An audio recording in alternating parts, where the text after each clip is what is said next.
Hey guys, welcome to my rambling sessions once again. I want to talk about, I've never actually done, I don't think I've done a composite video or audio recording. So, this audio recording will be about having Mercury square Pluto in a composite chart. And you can also apply this to the Davidson relationship chart.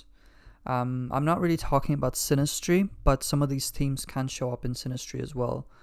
I wanted to talk about this because I was going through my list of content that I would like to make, which is an overwhelmingly long list, and I'll probably end up discarding a lot of it. But this one kind of popped out at me when I was looking through the list, and I want to talk about it because I've never done a composite video before, or audio recording as this is. So I have Mercury square Pluto with a friend of mine. It's largely an online friend, but we have met in person as well. And these themes are just clear to me when it comes to our friendship. Some of the more, I suppose, darker or negative, quote unquote, parts of our friendship that we've experienced in the past, especially.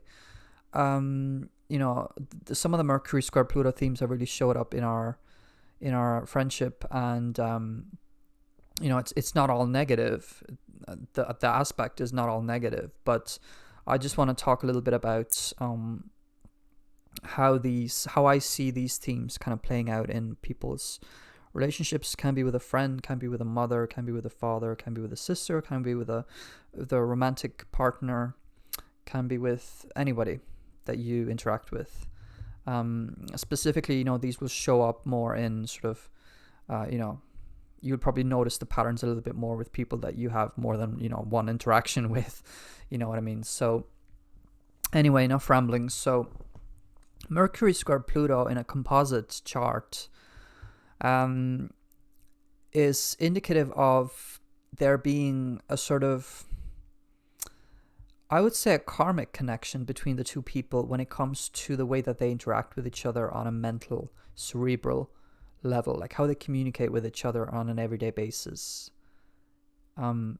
So there is an element of the relationship where there is a lot of mental activity, a lot of deep mental activity. They want to, as a unit, like as two people. The composite chart shows like what the relationship is. It doesn't show necessarily the people as individuals, but it shows kind of like what the relationship is as a unit, as like a whole thing, as the two parts coming together. So you are one part, the other person is the other part, the other half. So it can really show that like there is so much mental activity and like deep probing and intellectual questions floating around in the conversations, and usually at least one person will be somebody who is trying to get information from the other person. So very curious, can be very probing, and we've experienced this. Me and my friend and I, or my friend and me. I shouldn't put myself first, in that context. But anyway, like Mercury square Pluto in a composite chart, I'm so sorry for rambling, but Mercury square Pluto shows that like there is so much mental activity and so much probing energy that it can actually lead to a sort of communication breakdown. So the way that can express itself is that the two people may just need a break from each other, a break from talking to each other, because the energy and the amount of words flying around is just so huge. It can also kind of express itself in a way that at least one of the people, I think I already said this, is that one of the people at least is trying to kind of get some kind of information from the other person, or kind of probe the other person and get really deep into their psychology. And so because this is about the composite chart, I would say that like these themes are very much present in like what the relationship is about as a whole. So this relationship partly came to be so that these themes can be explored as like a relationship unit and between these two people. So karmically, if we want to use those terms, I sometimes like using those terms. Karmically, these two people are invited to get together in a friendship or relationship or whatever it is, so that they can be sort of unified in a way that is indicative of a relationship that is very deep and with a lot of mental activity, and where people are exchanging deep information between each other. So a lot of probing, a lot of questioning. And so it's like a representation in the world of like people trying to get information from each other, and kind of going all in with communication and then kind of withdrawing. So either communicating a lot or not communicating at all. That can be a theme in this kind of friendship or this kind of relationship. Certainly with me and my friend and me, it has been the case. So there is a lot of intellectual there can be a lot of intellectual affinity, but mostly there's like this aspect indicates by itself. I don't think it really indicates a mental affinity, or kind of that can be other aspects that show that. I think this is more to do with like that there's a mental depth and like a probing of to get information from each other, and to kind of in some extreme cases, or even not so extreme cases, this aspect can show in a composite chart that the two people are trying to get the other person to see, like, put it this way. So I might try to get my friend to see my point of view while I fail to see his point of view.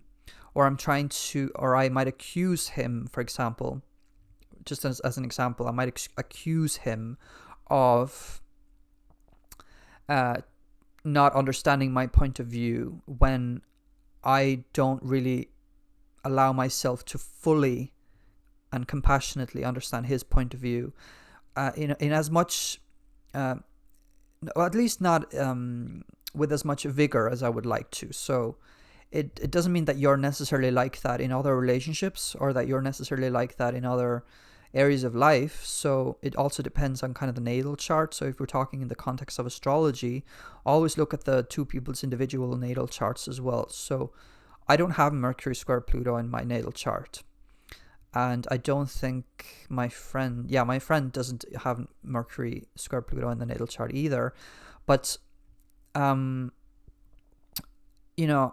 it's like I became that person in that relationship, almost in that friendship, or it was an element of our friendship, is that like there is some kind of a lot of mental communication, a lot of mental cerebral depth, and trying to get information, and at times kind of there isn't like necessarily an understanding between like the deepest parts of each other's psyche. So while I would say it's not always the case, like, because it can be the case, for example, it was with us, is that like there is still an interest in the other person's depths and the other person's psyche, even if you don't fully want to allow yourself to really accept it, that like, wow, this person is, like this in this particular area.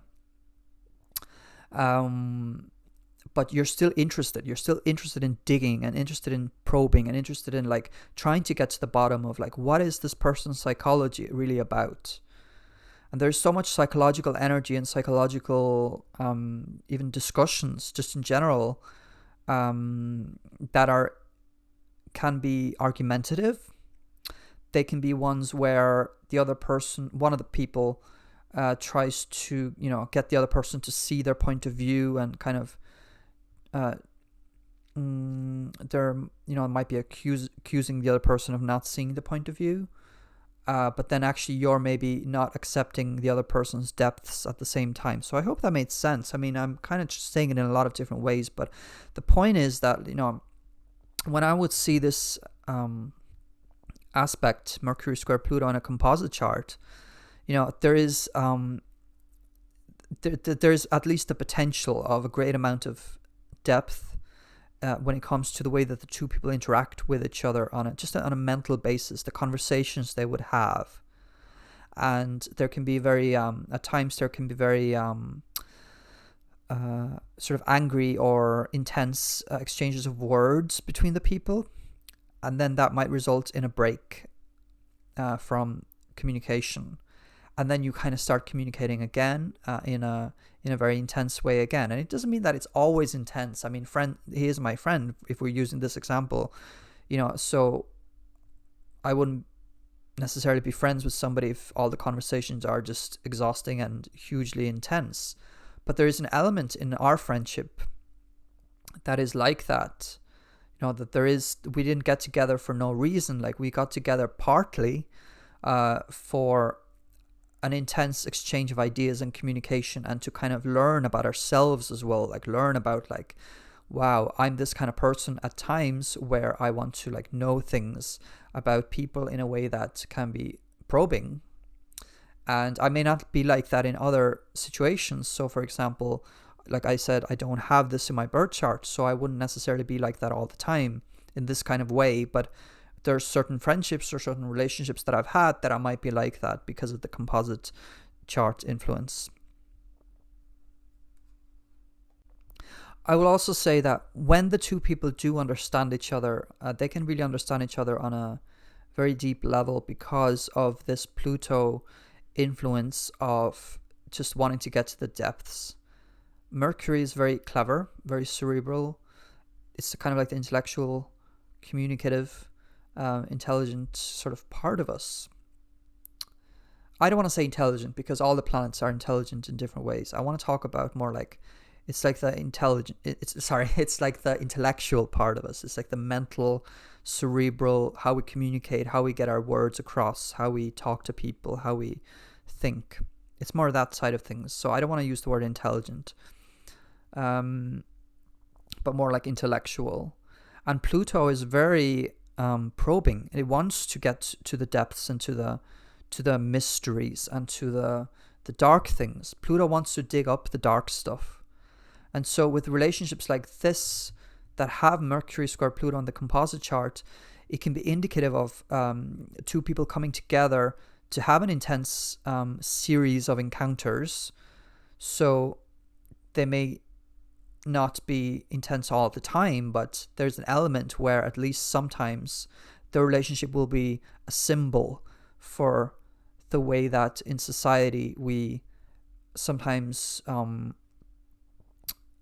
fail to see like a point of view that is different from our own, but we're still interested to know like what makes that person tick and what makes that person do the things that they do and think the way they do. And so there is potential for great understanding in this kind of friendship. There is potential for having interactions that really teach you about the other person and about people in general, and also about yourself. So I've learned that, for example, that I can be the sort of person that in a friendship I can be just very intense, and I can be just with my words, like I can be intense and I can want to know things and kind of probe and sort of want to talk about like things in a deeper way, in a way that can cause just a little bit of tension. It wasn't a huge problem just in my case, but it was there as an element of our friendship. So overall, I would say this kind of relationship is one that it is a symbol for like the way that we want to get to know people that are different from us, but we also have a hard time really really getting inside it, and accepting it for what it is. But we're still curious, and I think this aspect is very curious. It can be very deep and insightful. But just I think with relationships like this, just watch out for trying to force your opinion on another person, or having opinions forced on you, or I don't even want to use the word force, but just there's going to be there's an element of this relationship where there might be intense encounters when it comes to the communication style between the two people. So the relationship can be one where two people get together to have intense encounters, intense conversations, and at times it can be exhausting, and at times it can necessitate, if that's the right word to use. Like, it can be necessary for a break to occur. So you might need to take a break from the relationship or from the other person for a while, and then you kind of come back and the people are talking again and enjoying each other's company, but it's still going to be quite intense. There's going to be a lot of words. Maybe the conversations are very long, can go into the middle of the night. It's that kind of thing, and I don't want to ramble on too much more, so I'm going to leave it at that. I'm so happy to finally have done a composite chart aspect on this channel. If you'd like a reading, please email me at mattothinks@gmail.com. I will also put it in the description, but it's very self-explanatory because it's just my channel name and then Gmail, So if you would like more content like this, please subscribe and leave a thumbs up if you enjoyed this, and leave a comment if you have experiences with a friendship or relationship that had Mercury square Pluto in the composite chart, and how did that show up for you. Okay, that was a lot, so thanks so much for listening, and take care. Bye.